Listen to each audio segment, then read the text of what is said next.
નમસ્કાર, આપ જોઈ રહ્યા છો ઝી 24 કલાકનો વિન્ડી લાઈવ. હું છું આપની સાથે દીક્ષિતા.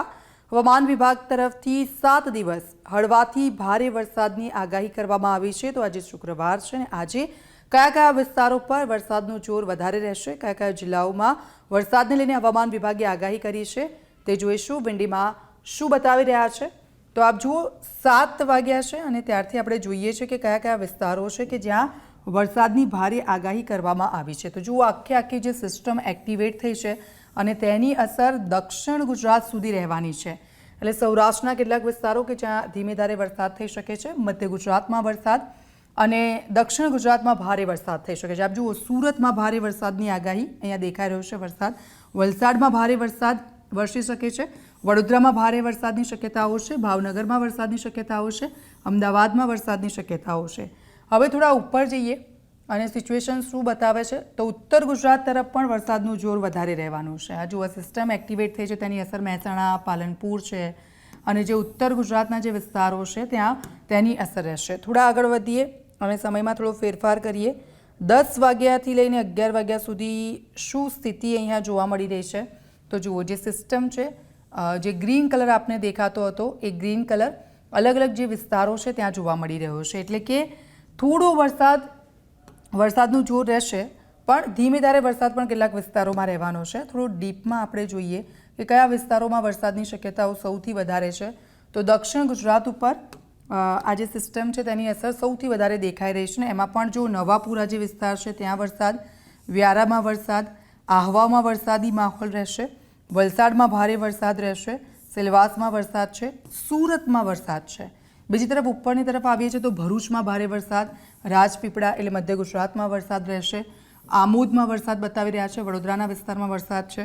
આ તરફ આપણે સૌરાષ્ટ્ર તરફ આવીએ છીએ તો મહુવામાં ભારે વરસાદ, અલંગ દરિયા કિનારો છે, આ પટ્ટો છે આખો, ત્યાં ભારે વરસાદ. માછીમારોને પણ દરિયો ન ખેડવાની સૂચનાઓ આપવામાં આવી છે કારણ કે પવન પણ ફૂંકાઈ શકે છે. ભાવનગરમાં પણ વરસાદ અહીંયા જોવા મળી રહ્યો છે. થોડા આગળ વધીએ છીએ. 11 થી 12ની વચ્ચે શું સિચ્યુએશન વિન્ડીમાં દેખાઈ રહી છે અને કયા વિસ્તારો પર વરસાદનું જોર વધારે છે તો દક્ષિણ ગુજરાતમાં તો જુઓ આપ, વરસાદનું જોર વધારે જ છે. આ દક્ષિણ ગુજરાતનો આખો જે આ પટ્ટો છે અને ત્યાં જે આ સિસ્ટમ એક્ટિવેટ થઈ છે તેની અસર તો જોવા મળશે જ.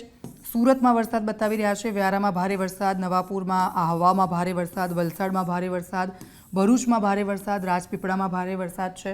થોડા ઉપરની તરફ આવીએ છીએ. મધ્ય ગુજરાતમાં શું સિચ્યુએશન છે 11 થી 12ની વચ્ચે તો જુઓ, મધ્ય ગુજરાતમાં ધીમે ધારે વરસાદ છે. એટલે થોડા વિસ્તારો છે, અમુક જે વિસ્તારો છે કે જ્યાં થોડા વરસાદી ઝાપટા પડી શકે છે. અમદાવાદમાં અહીંયા ક્લિયર બતાવી રહ્યા છે કે વરસાદ ધીમે ધારે થઈ શકે છે. કપડવંજમાં ભારે વરસાદ, બાલાસિનોરમાં વરસાદ છે, ડાકોરમાં વરસાદ છે, મહેમદાબાદમાં વરસાદ છે ભારે, આણંદ છે વરસાદ, બોરસદમાં વરસાદ બતાવી રહ્યા છે, તારાપુરમાં વરસાદ, ખંભાતમાં વરસાદ ને વડોદરામાં વરસાદ છે, ધોળકામાં ધીમે ધારે વરસાદ છે. થોડા ઉપર જઈએ છીએ અહીંયાથી અને આપણે જોઈએ કે ઉત્તર ગુજરાત તરફ શું સિચ્યુએશન છે તો ઉત્તર ગુજરાતમાં આપ જુઓ, વરસાદી જે સિસ્ટમ એક્ટિવેટ થઈ છે તેની અસર અહીંયા પણ જોવા મળી રહી છે. તો જે ખેડબ્રહ્માનો જે વિસ્તાર છે, મહેસાણા છે, પાલનપુર છે, ત્યાં પણ વરસાદી માહોલ જોવા મળી રહ્યો છે. એટલે મહેસાણામાં ધીમે ધારે વરસાદ થઈ શકે છે, પાલનપુરમાં અહીંયા વરસાદની સિચ્યુએશન બતાવી રહ્યા છે. સૌરાષ્ટ્રમાં તમને એવું થતું હશે કે મારા સૌરાષ્ટ્રમાં વરસાદ ક્યારે, તો ત્યાં પણ જોઈ લઈએ કે ત્યાં આ સિસ્ટમની અસર કેવી જોવા મળી રહી છે.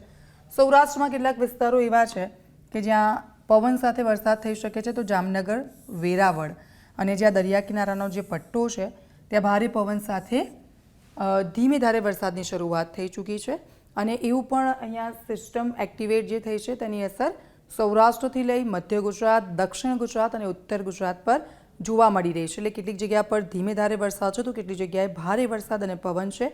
માછીમારોને દરિયો ન ખેડવાની પણ સૂચનાઓ આપવામાં આવી છે. આવી જ અપડેટ્સ માટે જોડાયેલા રહેજો ઝી 24 કલાકના વિન્ડી સાથે.